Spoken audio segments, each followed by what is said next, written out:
We got the saluspa hot tub. I think Coleman's and everything probably have a similar setup.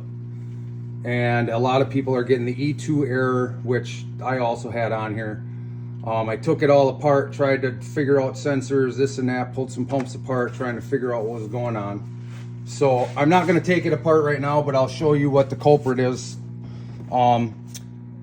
So you'll get the E2 error, it'll say pump's not working, but every time you restart it, the pump's going to run and it's going to shut off. So what's happening is, so obviously you disconnect everything, disconnect your power so you don't have your power on, and you take this apart, and they're all probably going to be very similar, depending on which housing and such that you have. Okay, so inside this heater element right here, when this is drained, you'll take this part off, or you can probably look in this tube right here, and you're going to see that there is a little white flapper that's probably not connected any longer. And the reason it's not connected any longer is because this is the pivot hinge that is in there holding that thing up.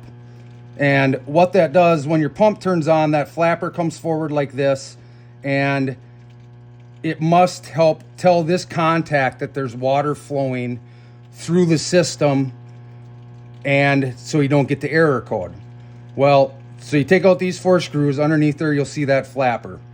I took a pen cap and a Bic pen cap and cut the, anyways, I cut broke the part off the pen cap. I took a knife and I shaved it down and made my own little hinge pin, and stuck it in there, put it all back together, plugged it in, didn't work.